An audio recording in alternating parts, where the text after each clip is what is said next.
Gloire à Dieu. Gloire à Dieu. Amen. C'est une joie pour moi d'être avec vous à Provins pour élever le nom du Seigneur Jésus-Christ. Amen. Amen.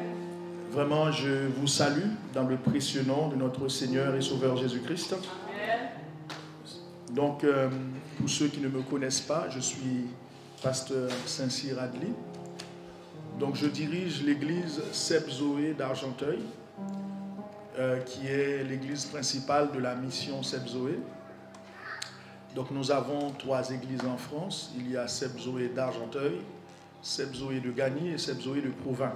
Amen. Amen. Donc, je bénis le nom du Seigneur. Par sa grâce, nous sommes là depuis ce matin, dès midi à peu près. Nous étions là pour des formations avec les ouvriers. Et maintenant, nous allons passer un temps dans la parole de Dieu. Et je bénis le nom du Seigneur pour ce temps merveilleux que nous avons passé ensemble. Et je bénis Dieu pour le réveil de prière. Et parce que nous avons trouvé bon de passer ce temps dans la présence de Dieu. Je voudrais aussi honorer nos bien-aimés qui viennent d'Argenteuil, qui m'accompagnent ce soir. Est-ce qu'ils peuvent se mettre debout afin que l'église de Provins puisse les accueillir?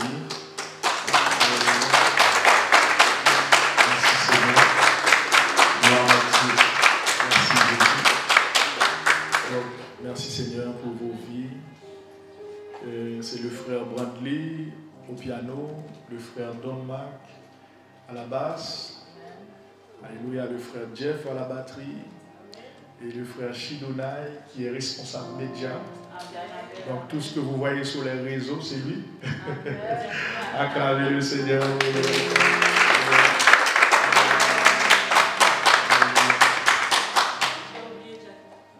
Jack Knoll, alléluia, qui a prié pour nous. Alléluia, c'est un infatigable dans le travail du Seigneur. Amen. Alléluia. Amen.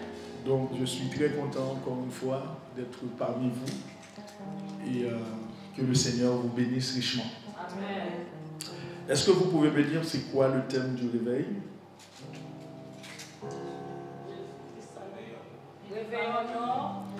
Jésus est à la porte, préparons-nous. Amen. Jésus-Christ est à la porte, préparons-nous. Est-ce qu'on peut le répéter ensemble? Jésus-Christ est à la porte, préparons-nous.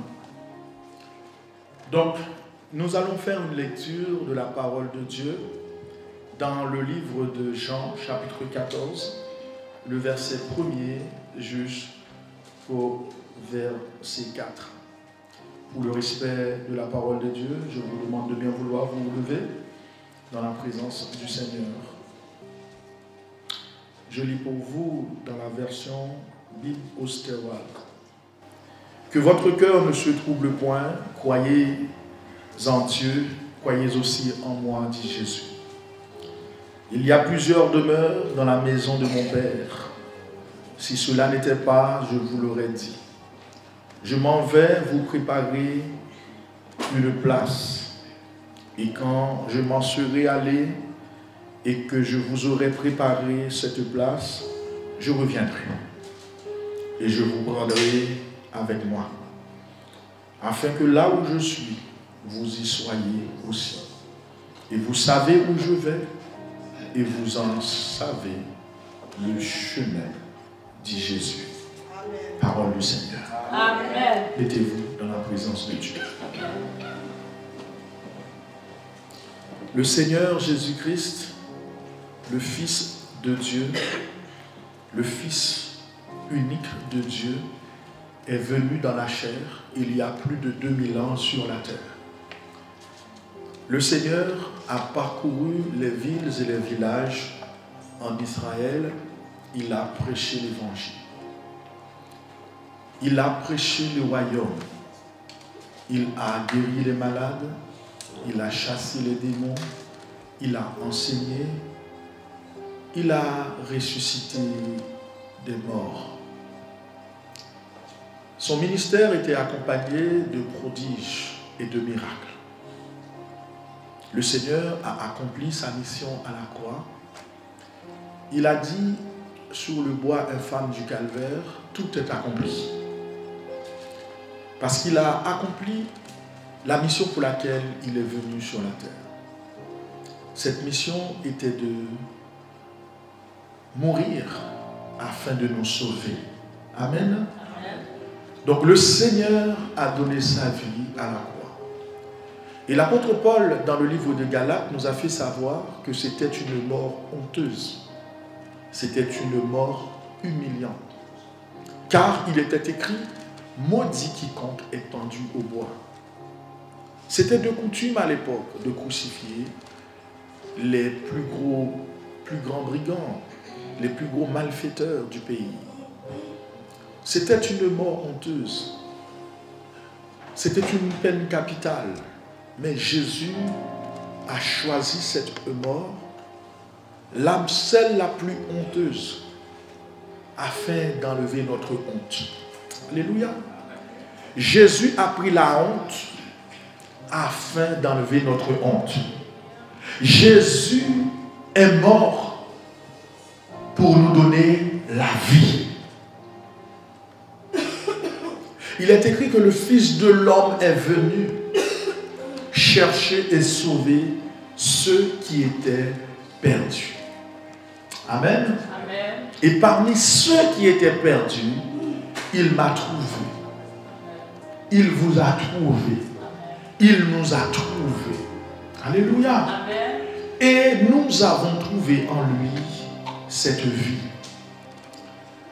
Pas seulement une vie terrestre, mais une vie éternelle. Amen. Amen. Et non seulement cette vie éternelle, mais cette vie abondante.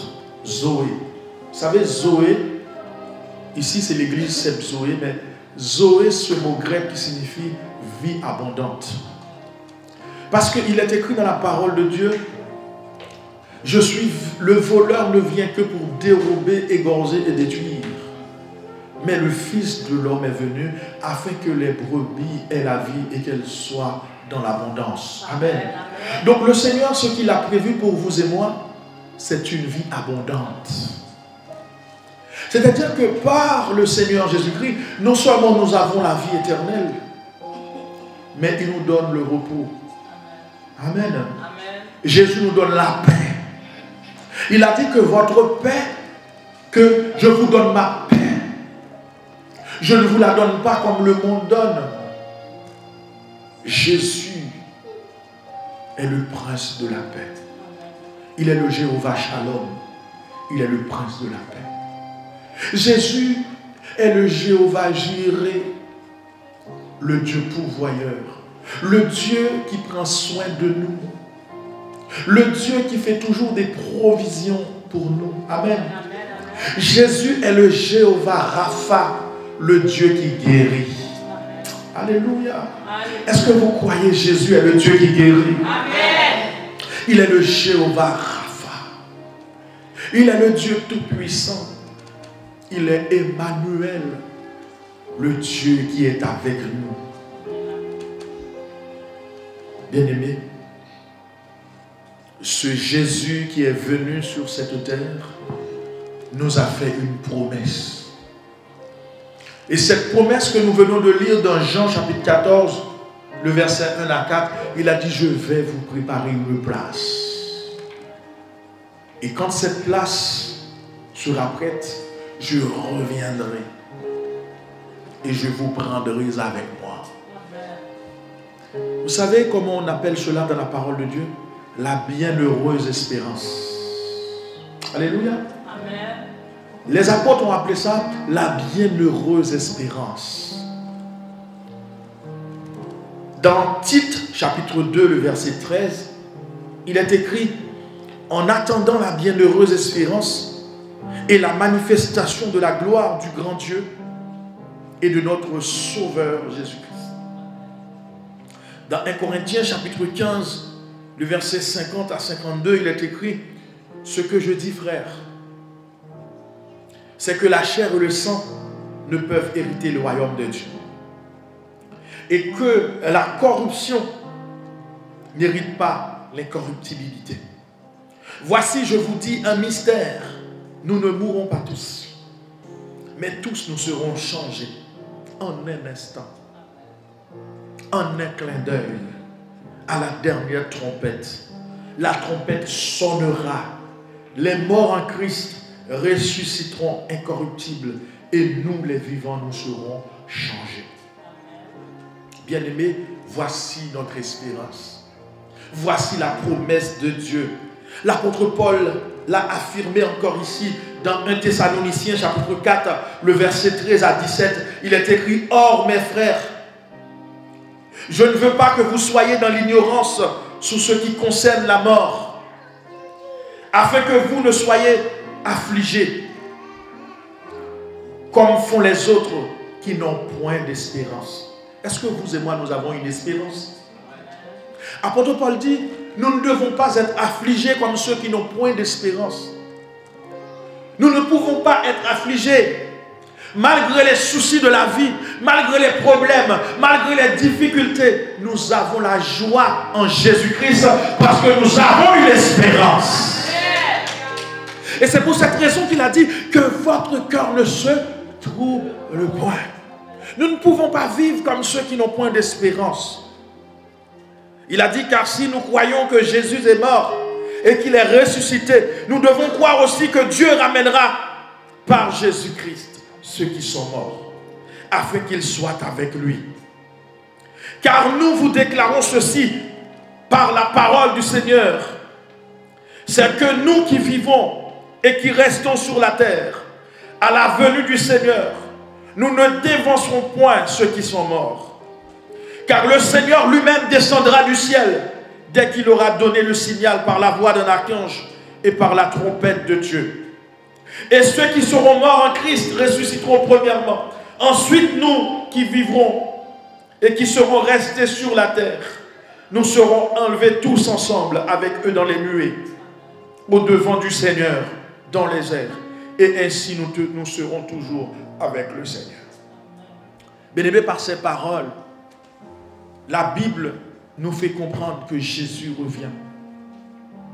Et quand le Seigneur revient, la Bible nous dit qu'il restera dans les airs. Il va attirer son Église, l'épouse, vers lui. L'Église va quitter la terre. C'est ce qu'on appelle l'enlèvement de l'Église. L'Église va quitter la terre. Bien-aimés, le thème du réveil nous dit « Jésus revient bientôt, préparons-nous ».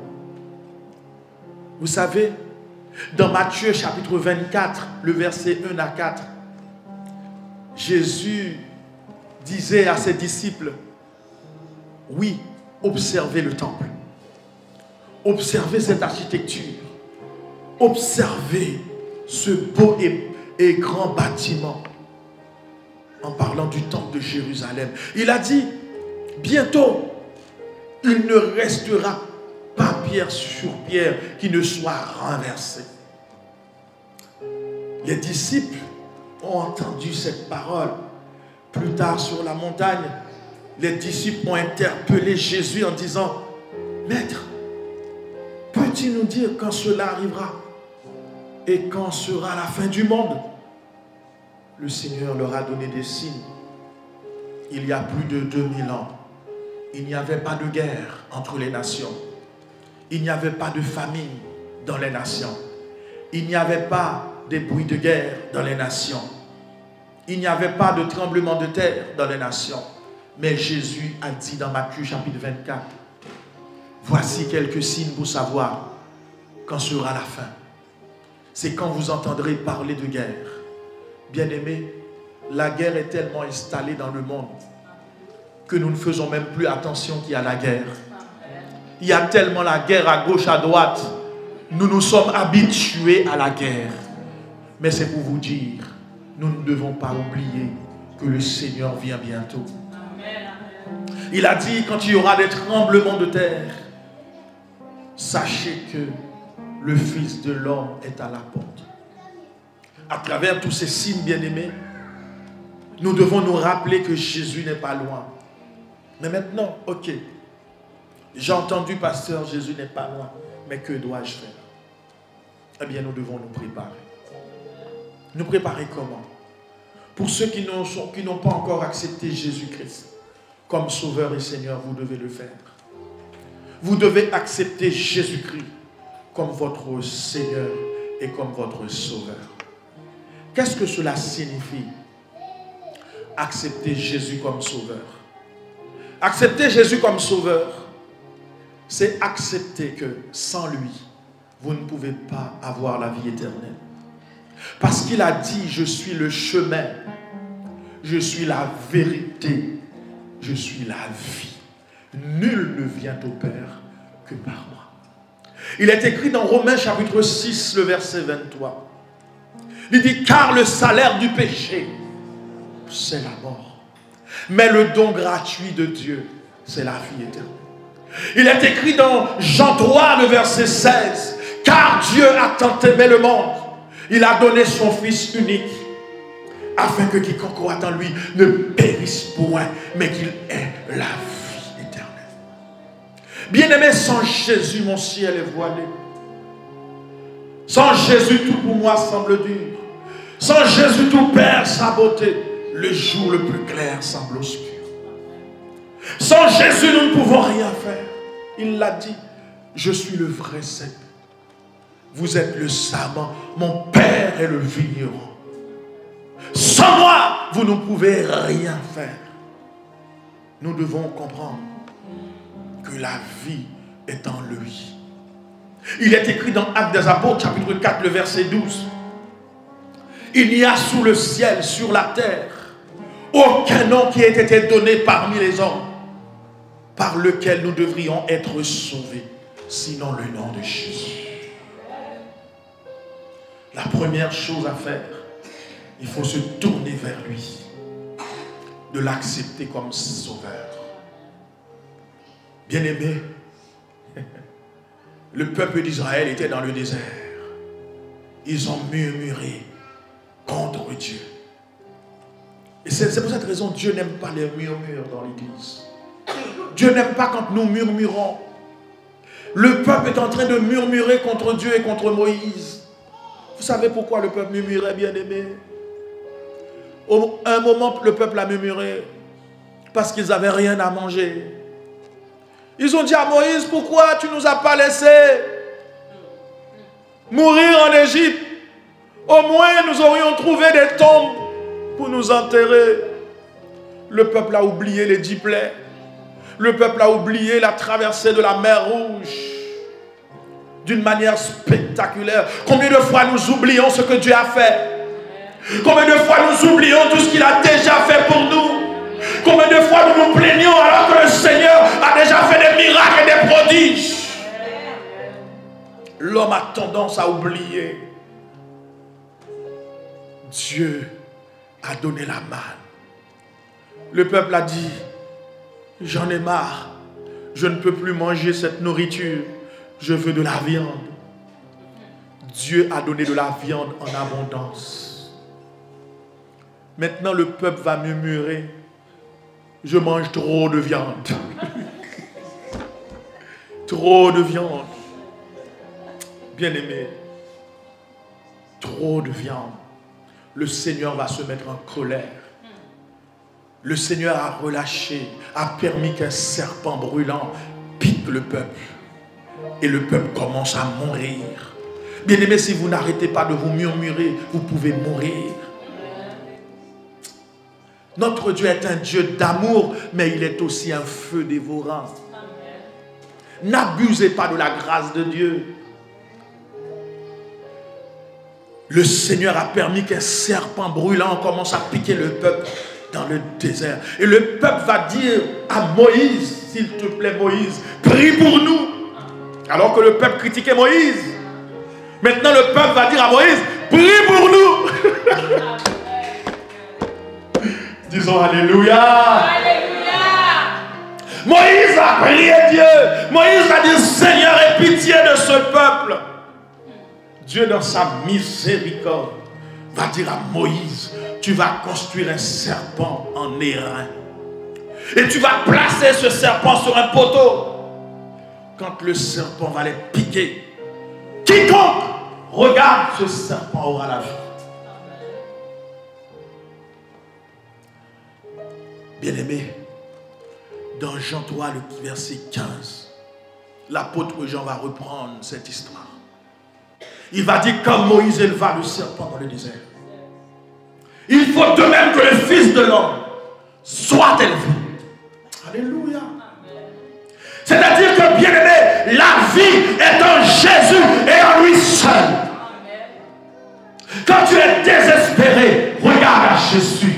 Quand tu ne sais plus quoi faire, regarde à Jésus.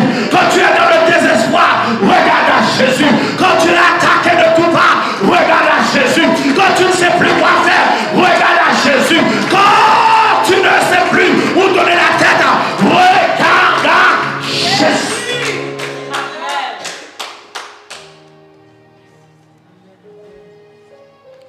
Lui seul peut te donner la vie. Voilà pourquoi il faut l'accepter comme sauveur. Maintenant, quand tu es fini de l'accepter comme sauveur, il faut l'accepter comme Seigneur. Seigneur signifie maître.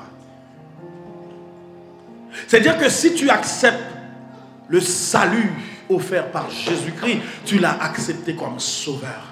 Maintenant, si tu fais de lui ton maître, c'est-à-dire que si tu obéis à sa parole, alors il est ton Seigneur. Malheureusement, beaucoup de fois, Jésus est notre sauveur et non notre Seigneur. Parce que nous sommes rebelles à la loi de Dieu. Mais nous devons l'accepter comme sauveur et Seigneur. Après l'avoir accepté comme sauveur et Seigneur, tu dois te faire baptiser. Comme Jésus s'est fait baptiser dans le Jourdain. Parce que quand Pierre a prêché le jour de la Pentecôte, le peuple dit, Pierre, que devons-nous faire? Et le peuple a dit, Pierre a dit, répentez-vous. Et que chacun de vous soit baptisé pour le pardon de vos péchés. Et vous recevrez le don du Saint-Esprit. Après avoir accepté Jésus comme Seigneur, comme Sauveur, vous devez vous faire baptiser. Et après votre baptême, il faut demander à Jésus le baptême de feu, le baptême du Saint-Esprit. Parce que Jean-Baptiste a dit dans Matthieu chapitre 3, je vous baptise d'eau, mais celui qui est plus puissant que moi vous baptisera du Saint-Esprit et de feu. Il faut chercher le baptême de feu, le baptême du Saint-Esprit. Il faut marcher en nouveauté de vie. Il faut marcher dans la sanctification. Oui, bien-aimés, nous devons nous préparer. Nous devons vivre pour Jésus. Nous devons lire notre Bible. Nous devons méditer sa parole. Nous devons prier. Nous devons l'adorer, le louer. Nous devons être proches de lui, chercher l'intimité avec lui. Bien-aimés, dans Matthieu chapitre 25, le verset 1 à 13, la Bible parle des 10 vierges. Parmi ces 10 vierges, il y avait 5 sages et 5 folles. Mais toutes les vierges attendaient l'époux.